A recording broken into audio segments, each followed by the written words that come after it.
Hi guys, welcome back to our channel. Guys, మన channel cricket సంబంధించిన ప్రతి చిన్న అప్డేట్ మన ఛానల్లో రెగ్యులర్గా వస్తుంటాయి. ఇంకా మన ఛానల్ని సబ్స్క్రైబ్ చేసుకోకపోతే గాయ్స్ వెంటనే సబ్స్క్రైబ్ చేసుకోండి అండ్ పక్కన బెల్ ఐకాన్ని యాక్టివేట్ చేసుకోండి. అండ్ అదే ఇంకా మన వీడియోని లైక్ చెప్తే గాయ్స్ వెంటనే లైక్ చేసి మన వీడియోకి అయితే ఎంటర్ అవుదాం. గాయ్స్ తప్పకుండా లైక్ చేయండి. లైక్ చేస్తే మన వీడియో మార్కెట్కి ఫాస్ట్గా రీచ్ అవుతుంది. ఇక ఐపీఎల్ 2026లో ఎస్ఆర్హెచ్ బెస్ట్ ప్లేయింగ్ లైన్ ఏ విధంగా ఉంది, వీళ్ళ యొక్క స్ట్రెంగ్త్, వీక్నెస్, ఎక్స్పెక్టర్ ఎవరు, మరి వీళ్ళ యొక్క ఛాన్సెస్ ఏ విధంగా ఉన్నాయి అనేది ఈ వీడియోలో అయితే చూద్దాం. గాయ్స్ చివరకు చూస్తేనే మీకు క్లారిటీ అయితే అర్థమవుతుంది. ఇక ఫస్ట్ వీళ్ళ యొక్క పాజిటివ్ పర్ఫార్మెన్స్ అయితే చూద్దాం. 2016లో డేవిడ్ వార్నర్ కెప్టెన్సీలో ఫస్ట్ టైటిల్ అయితే గెలుచుకుంది. తరచుగా వీళ్ళైతే ప్లే ఆఫ్స్కి అయితే వెళ్తారు. One of the best and strong team అని చెప్పుకోవచ్చు. బట్ 2021, 2022 అండ్ 2023 ఈ 3 సీజన్స్ ఎస్ఆర్హెచ్కి బిగ్గెస్ట్ డిజాస్టర్ సీజన్స్ అని చెప్పుకోవచ్చు. ఎస్ఆర్హెచ్ ఫ్యాన్స్కి బిగ్గెస్ట్ డిసప్పాయింటింగ్ చేసిన ఇయర్స్ అని చెప్పుకోవచ్చు ఈ 3 సీజన్లు అయితే. ఇక తర్వాత చూసుకుంటే మెయిన్గా మొత్తం 13 ఎడిషన్స్లో సన్ రైజర్స్ హైదరాబాదు 7 సార్లు ప్లే ఆఫ్స్కి అయితే చేరుకుంది. And 2 times runner ups, 1 time champion. 2016లో ఒకసారి గెలిచిల్లు టైటిల్, 18లో రన్నర్ అప్స్ అండ్ 2024లో రన్నర్ అప్స్. అండ్ వీళ్ళకి బిగ్గెస్ట్ ఏంటంటే 2024లో మరి T20I స్టైల్నే వీళ్ళైతే మార్చేసిల్లు.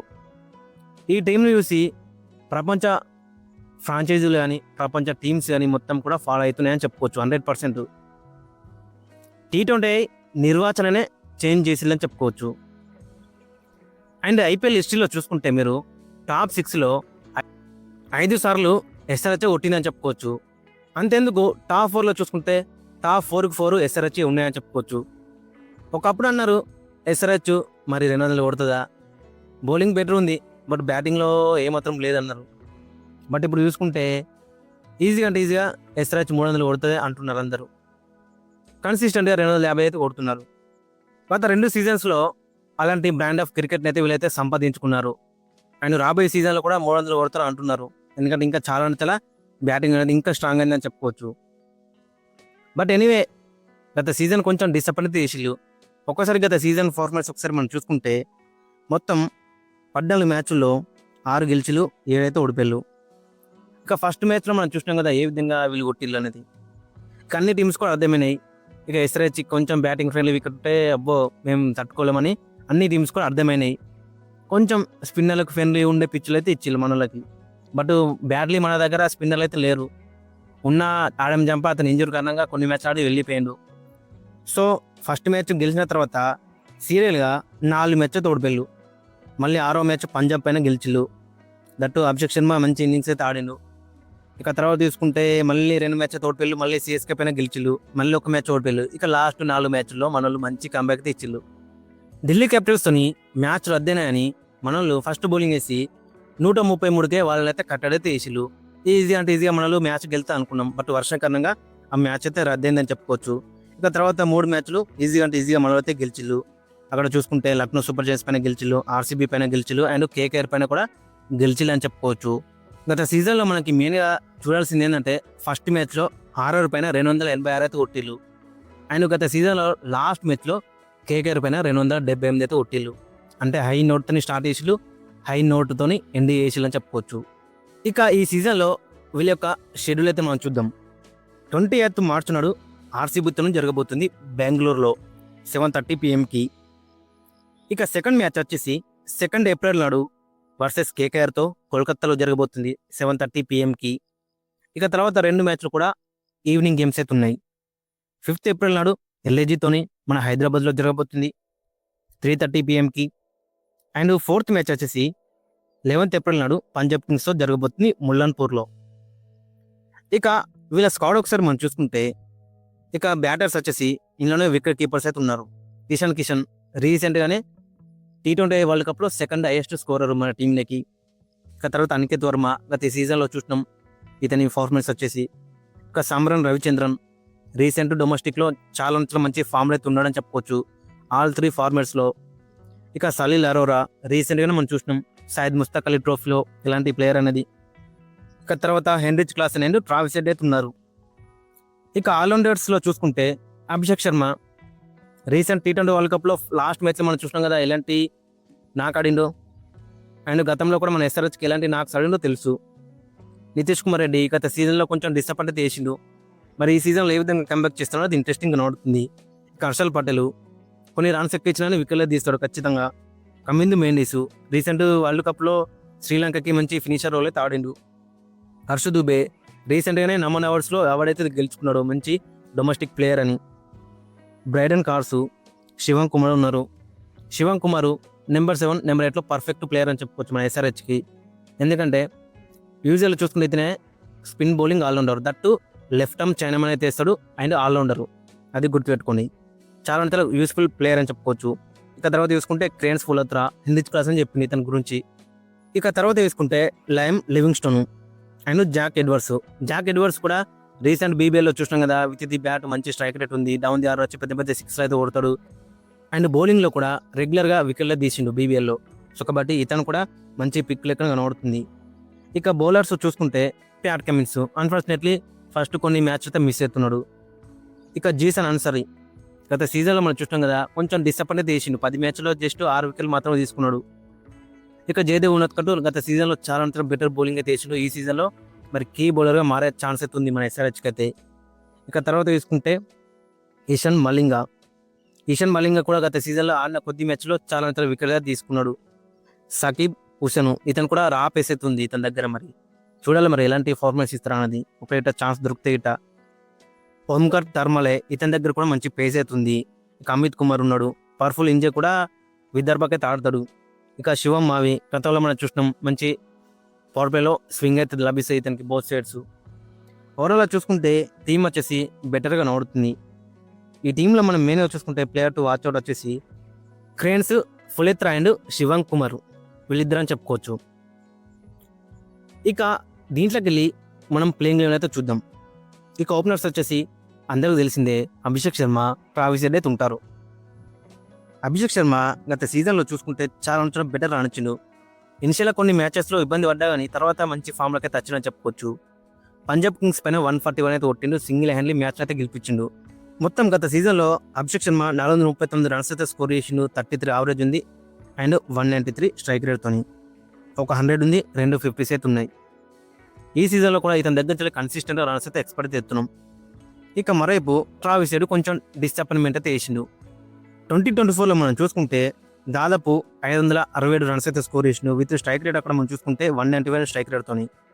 అండ్ 6లు కూడా 32 అయితే కొట్టిండు. బట్ 2025కి వచ్చేసరికి జస్ట్ 374 రన్స్ అయితే స్కోర్ చేసిండు.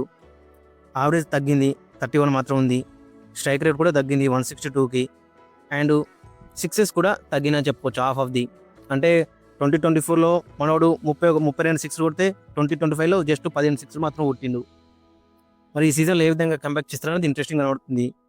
ఇక నెంబర్ 3 అక్కడ మనం చూసుకుంటే ఇషాన్ కిషన్ గత సీజన్లో చూసుకుంటే 14 మ్యాచ్లో 354 రన్స్ అయితే స్కోర్ చేసిండు. 106 హైయెస్ట్ స్కోరు, 35 యావరేజ్ ఉంది, 152 స్ట్రైక్ రేట్ ఉంది, ఒక 100 ఉంది, ఒక 50 అయితే ఉంది. ఓవరాల్ స్టార్స్ చూసుకుంటే రీసెంట్గా రాణించని చెప్పుకోవచ్చు. బట్ రీసెంట్ ఫామ్ చూసుకుంటే మాత్రం మామూలుగా లేదు. T20 వరల్డ్ కప్లో మన టీంలోకి సెకండ్ హైయెస్ట్ స్కోరరు, స్మార్ట్లో ఏ విధంగా రాణించడం మనం చూసినాం. అండ్ జార్ఖండ్కి దగ్గరుండి కెప్టెన్గా ట్రోఫీని అయితే గెలిపించిండు. ఇక్కడ కూడా అలాంటి పర్ఫార్మెన్స్ ఎక్స్పెక్ట్ ఎత్తున్నాం. మరి ఏ విధంగా రాణిస్తాం అనేది ఇంట్రెస్టింగ్గా మనకైతే కనబడుతుంది. ఇక నెంబర్ 4 వచ్చేసి నితీష్ కుమార్ రెడ్డి. 2024లో నెంబర్ 3లో ఆడిండు, చాలా మంచి రన్స్ అయితే స్కోర్ చేసిండు. దాదాపు అక్కడ మనం చూసుకుంటే 2024లో నితీష్ కుమార్ రెడ్డి 300 రన్స్ అయితే స్కోర్ చేసిండు, 142 స్ట్రైక్ రేట్తోని, 33 యావరేజ్తోని. ఇక 2025కి వచ్చేసరికి జస్ట్ 182 రన్స్ మాత్రం స్కోర్ చేసిండు. అండ్ యావరేజ్ చూసుకుంటే 22కి పడిపోయింది. హైయెస్ట్ స్కోర్ చూసుకుంటే 32 మాత్రమే. అండ్ స్ట్రైక్ రేట్ చూసుకుంటే 118 మాత్రం ఉంది. ఇక 2024కి 2025కి మనం చూస్తే గిట్ట comparison half of the performance అయితే డ్రాప్ అయిందని చెప్పుకోవచ్చు. మరి 2026లో ఏ విధంగా రాణిస్తాడు అనేది ఇంట్రెస్టింగ్ కనబడుతుంది. నెంబర్ 4 ఆడతాడా, నెంబర్ 5 ఆడతాడా, నెంబర్ 6 ఆడతాడా? బట్ యూజువల్గా చూసుకుంటే నెంబర్ 4లో ఆడితే బెటర్ అయితే ఉంటుంది. అండ్ బౌలింగ్లో కూడా ప్రతి మ్యాచ్లో 2-3 ఓవర్లు అయితే ఎక్స్పెక్ట్ చేస్తున్నాం ఇతని దగ్గర నుంచి. ఇక నెంబర్ 5 అక్కడ మనం చూసుకుంటే హెన్రిచ్ క్లాసన్ కూడా గత సీజన్లో మనం చూసుకుంటే 487 రన్స్ అయితే స్కోర్ చేసిండు, 105 హైయెస్ట్ స్కోరు, 44 యావరేజ్ ఉంది, 172 స్ట్రైక్ రేట్ ఉంది, ఒక 100 ఉంది, ఒక 50 అయితే ఉంది. చాలా బెటర్గా నడిచిండు గత సీజన్లో. బట్ ఈ సీజన్లో ఏ విధంగా రాణిస్తాడు అనేది ఇంట్రెస్టింగ్గా కనబడుతుంది. ఎందుకంటే ఇంటర్నేషనల్ కూడా రిటైర్మెంట్ అయితే ఇచ్చిండు సౌత్ ఆఫ్రికాకి. అండ్ రీసెంట్ ఏషియా టీ20లో కూడా అంత మంచి ఫామ్లో అయితే లేడు. సో డైరెక్ట్ ఐపీఎల్ ఆడుతున్నాడు. మరి చాలా రోజులవుతుంది. సో మరి ఏ విధంగా రాణిస్తాడు అనేది ఇంట్రెస్టింగ్గా కనబడుతుంది. ఇక నెంబర్ 6 వచ్చేసి లయం లివింగ్స్టోన్. రీసెంట్ ఇంటర్వ్యూలో లివింగ్స్టోన్ ఏమని చెప్పినట్టే, నేను పైన ఆడితే గిట్ట అంటే నెంబర్ 4 నెంబర్ 5 ఆడితేనే నా దగ్గర నుంచి మంచి పర్ఫార్మెన్స్ అయితే వస్తుంది. అదే నెంబర్ 7 నెంబర్ 8 ఆడితే గిట్ట నా దగ్గర నుంచి పర్ఫార్మెన్స్ రాదని చెప్పిండు. మరి ఇక్కడ ఎస్ఆర్హెచ్కి ఏ పొజిషన్లో ఆడతాడు? గత సీజన్లో ఆర్సీబీకి నెంబర్ 5 అయితే ఆడిండు. కొంచెం డిసప్పాయింట్మెంటే చేసిండు. 10 మ్యాచ్లో 112 రన్స్ అయితే స్కోర్ చేసిండు. 54 హైయెస్ట్ స్కోర్ ఉంది. 16 యావరేజ్ మాత్రం ఉంది. స్ట్రైక్ రేట్ కూడా 133 మాత్రం ఉంది. మరి ఇక్కడ ఎస్ఆర్హెచ్కి ఏ పొజిషన్లో ఆడతారనేది ఇంట్రెస్టింగ్గా మనకైతే కనబడుతుంది. ఒకవేళ గిట్ట నెంబర్ 5 ఆడితే గిట్ట క్లాస్ అండ్ నెంబర్ 6లో వచ్చే ఛాన్స్ అయితే ఉంది. లేదు ఓపెనర్సే మంచిగా ఆడి 15 ఓవర్స్ దాకా ఆడితే గిట్ట ఖచ్చితంగా క్లాస్ అనే పైకైతే వెళ్తాడు. ఇక తర్వాత నెంబర్ 7 వచ్చేసి అనికేత్ వర్మ. అనికేత్ వర్మ గత సీజన్లో కొంచెం డిసప్పాయింట్ అయితే చేసిందని చెప్పుకోవచ్చు. ఎందుకంటే ఒక నాకైతే మంచిగా కనబడుతుంది మనకి. అది నేసేట కొంచెం డిసప్పాయింట్మెంట్ నాకసే కనబడుతున్నాయి. 14 మ్యాచ్లో 236 రన్స్ కొట్టిండు. 74 హైయెస్ట్ స్కోరు. 26 యావరేజ్ ఉంది. 166 స్ట్రైక్ రేట్ ఉంది. 26 అయితే స్కోర్ చేసిండు. ఒక 50 మాత్రం ఉంది. ఇక్కడ ఎస్ఆర్హెచ్ పాయింట్ ఆఫ్ వ్యూ మనం చూసుకుంటే మరి ఈ ప్లేస్లో అనికేత్ వర్మ ఆడితే బెటర్ ఉంటుందా, లేదనుకుంటే శివం కుమార్ ఆడితే బెటర్ ఉంటుందా? శివం కుమార్ కూడా అతను కూడా బిగ్ హిటరే. అండ్ బౌలింగ్లో కూడా రెగ్యులర్గా మనకి 3 లేదా 4 ఓవర్లు ఖచ్చితంగా ఇస్తాడు. చైనామన్ బౌలర్ అని చెప్పుకోవచ్చు. Left time chinaman bowler. So కాబట్టి శివం కుమార్ని కూడా ఆడిస్తే బెటర్ అయితే ఉంటుంది నెంబర్ 7లో. ఇక నెంబర్ 8లో వచ్చేసి హర్షదీప్ దుబే అయితే ఉన్నాడు. హర్షదీప్ దుబే గత సీజన్లో ఇతను వచ్చినప్పటి నుంచి చాలా నుంచి మనకి ఆ మిడిల్ ఓవర్స్లో వికెట్లు అయితే వచ్చినాయని చెప్పుకోవచ్చు. గత సీజన్లో 3 మ్యాచ్లో 5 వికెట్లు తీసుకున్నాడు. 19 యావరేజ్ ఉంది. కొంచెం ఎకనమీ 9 ఉన్నప్పటికి కూడా వికెట్లు తీసిండు. ప్రతి 12 బాల్లకు ఒక వికెట్ తీసిండు. 12 ఉంది స్ట్రైక్ రేట్ వచ్చేసి. ఇక తర్వాత తీసుకుంటే హర్షల్ పటేల్ గత సీజన్లో 13 మ్యాచ్లో 16 వికెట్లు తీసుకున్నాడు. 2 4 వికెట్ హాల్స్ అయితే ఉన్నాయి. ఎకనమీ కొంచెం ఎక్కువ ఉన్నప్పుడు కూడా రెగ్యులర్గా వికెట్లు తీస్తాడు. స్ట్రైక్ రేట్ కూడా 16 అవుతుంది. అంటే ఎవ్రీ 16 బాల్స్కి ఒక వికెట్ తీస్తాడు. ఇక తర్వాత జయదేవ్ ఉన్నత్ కట్టు కూడా గత సీజన్లో 7 మ్యాచ్లో 11 వికెట్లు తీసుకున్నాడు. 3/24 బెస్ట్ ఉంది. 15 యావరేజ్ ఉంది. 7.34 అయితే ఎకనమీ అవుతుంది. చాలా అంటే మంచి ఎకనమీ అని చెప్పుకోవచ్చు. అండ్ 13 స్ట్రైక్ రేట్ ఉంది. అంటే ఎవ్రీ 13 బాల్స్కి ఒక వికెట్ తీస్తాడు. గత సీజన్లో చాలా అంటే మంచి స్టార్ట్స్ అయితే మనకైతే కనబడుతున్నాయి జయదేవ్ ఉన్నత్ దగ్గర నుంచి గత సీజన్లో. ఇక తర్వాత నెంబర్ 11 వచ్చేసి ఇషాన్ మలింగా గత సీజన్లో మనం చూసుకుంటే 7 మ్యాచ్ మాత్రం ఆడిండు. దాంట్లో మంచి పర్ఫార్మెన్సే చేసిండు. 13 వికెట్లే తీసుకున్నాడు. యావరేజ్ చూసుకుంటే 18 ఉంది. స్ట్రైక్ రేట్ చూసుకుంటే 12 ఉంది. అంటే ఎవ్రీ 12 బాల్స్కి ఒక వికెట్ తీస్తాడు. ఎకనమీ కూడా 8.93 అవుతుంది. సో ఈ సీజన్లో కూడా ఇతను ఆడే ఛాన్స్ అయితే కనబడుతుంది. మరి బ్రైడన్ కార్డ్స్ ఇతను ఆడతాడా, లేదు మరి జాక్ ఎడ్వర్డ్స్కి ఇతర అనేది ఇంట్రెస్టింగ్ కనబడుతుంది. ఇక ఇంపాక్ట్ ప్లేయర్గా జీసన్ అన్సారీ 6, క్రెన్స్ ఫులత్రా. జీసన్ అన్సారీ గత సీజన్లో 10 మ్యాచ్ అయితే ఆడిండు. 6 వికెట్లు మాత్రం తీసుకున్నాడు. ఎకనమీ కూడా 9.84 అవుతుంది. చాలా ఎక్కువ ఉందని చెప్పుకోవచ్చు. ఎకనమీ ఎక్కువ అని వికెట్స్ రావాలి. అంటే రన్స్ ఇచ్చినప్పుడు కూడా వికెట్స్ ఇస్తే కొంచెం బెటర్ అయితే ఉంటుంది. బట్ అటు వికెట్స్ ఇయ్యలే, రన్స్ అయితే ఎక్కువ ఇచ్చిందని చెప్పుకోవచ్చు. సో కాబట్టి క్రెన్స్ ఫులత్రా బెటర్ ఆప్షన్ అయితే మనకైతే కనబడుతుంది. అండ్ క్లాస్ అని కూడా చెప్పిండు ఇతన్ని పిక్ చేయడం అనేది చాలా కష్టంగా ఉందని. ఇక ఫైనల్గా ప్లేయింగ్ లెవెన్ అక్కడ మనం చూసుకుంటే Abhishek Sharma and Travis Head ఓపెనింగ్లో బరిలోకి దిద్దారు. నెంబర్ 3 వచ్చేసి Ishan Kishan.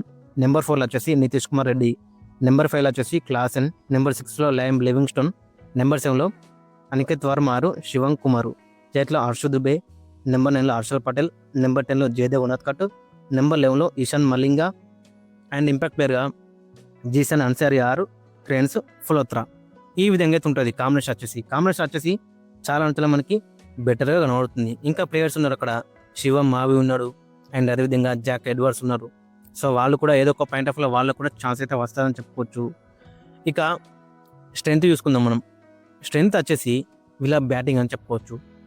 Abhishek Sharma, Travis head, Ishan Kishan, Nitish Kumar Reddy, Klaasen, Livingstone, Aniket Varma ఆడితే అనికేత్ వర్మ. ఇంతవరకు బ్యాటింగ్ అవుతుంది. ఎస్ఆర్హెచ్ స్ట్రెంత్ వచ్చేసి బ్యాటింగ్ ఆర్డర్ అని చెప్పుకోవచ్చు. ఫైర్ పవర్ అవుతుంది. ఇక వీళ్ళ యొక్క వీక్నెస్ వచ్చేసి అందరూ తెలుసు. బౌలింగ్ అనేది వీక్నెస్ అని చెప్పుకోవచ్చు. ఒక్క మంచి బౌలర్ అయితే మనకైతే కనబడతలేడు. అంటే ఇంటర్నేషనల్గా ఒక్క మంచి బౌలర్ కనబడతలేడు. బట్ ఎనీవే వీళ్ళ దగ్గర నుంచి కూడా పర్ఫార్మెన్స్ వచ్చే ఛాన్స్ ఉంది. అంటే హర్షల్ పటేల్ రెగ్యులర్ వికెట్లు తీస్తాడు, అతను కూడా చాలా ఐపీఎల్ ఎక్స్పీరియన్స్ అవుతుంది. జయదేవ్ ఉన్నత్ కట్కు ఐపీఎల్ ఎక్స్పీరియన్స్ ఉంది. ఈ ఇద్దరి దగ్గర నుంచి ఫార్మ్ అయితే ఎక్స్పర్ట్ ఎత్తున్నాం. ఇక కొత్త వచ్చిన ప్లేయర్స్ లైక్ శివం కుమార్ అని, క్రేన్స్ ఫులత్రా, వీళ్ళ దగ్గర నుంచి కూడా మంచి ఫార్మర్స్కి వచ్చింది అనుకో డెడ్లీ అయితే ఉంటుంది. ఓవరాల్గా చూసుకుంటే వీక్నెస్ వచ్చేసి బౌలింగ్ అని చెప్పుకోవచ్చు, ఇక మిగతా అయితే ఏది లేదు. అండ్ ప్యాట్ కమిన్స్ ఆప్షన్స్ కూడా పెద్ద వీక్నెస్ అని చెప్పుకోవచ్చు. ఇక ఎక్స్పెక్టర్ చూసుకుంటే ఇలాంట్లో చాలామంది ఎక్స్పెక్టర్ లాంటి ప్లేయర్స్ అయితే ఉన్నారు. క్లాస్ అని ఉన్నాడు, ఇషాన్ కిషన్ ఉన్నాడు, ట్రావిస్ హెడ్ ఉన్నాడు, Nitish Kumar Reddy. But I'm going with Abhishek Sharma అని చెప్పుకోవచ్చు. అభిషేక్ శర్మ ఒక 30 బాల్ ఆడిననుకో ఈజీగా మ్యాచ్ అనేది మలుపు తిప్పుతాడు. సో అలాంటి ప్లేయర్ అని చెప్పుకోవచ్చు. సో ఈ టీంలో ఎక్స్పెక్ట్ వచ్చేసి అభిషేక్ శర్మ అని చెప్పుకోవచ్చు. బట్ ఇషాన్ కిషన్ కానీ, ట్రావిస్ హెడ్ కానీ, Heinrich Klaasen, Nitish Kumar Reddy, lime Livingstone అందరూ కూడా ఎక్స్పెక్టర్ లాంటి ప్లేయర్స్ అని చెప్పుకోవచ్చు. సో ఆ విధంగా అవుతుంది వీళ్ళ యొక్క బ్యాటింగ్ ఆర్డర్ వచ్చేసి, బ్యాటింగ్ లైనప్ వచ్చేసి. ఓవరాల్గా చూసుకుంటే ఎస్ఆర్హెచ్ వచ్చేసి బ్యాటింగ్ వచ్చేసి చాలా బెటర్ కనబడుతుంది. బౌలింగ్లో కూడా మట్టిలోకి వెళ్ళి మ్యానికల్ని తీస్తే బెటర్ అవుతుంటుంది. క్రేన్స్ ఫులత్రా కానీ, శివం కుమార్ కానీ, వీళ్ళిద్దరిలో ఒక్కరు ఎమర్జీ కానీ చాలా బెటర్ అవుతుంటుంది. గాయస్ మరి మీరేమనుకున్నారో ఖచ్చితంగా కింద కామెంట్స్ అయితే మెంచండి. అండ్ మీ యొక్క ప్లేయింగ్ లెవెన్ కూడా కింద కామెంట్స్ అయితే మెంచండి.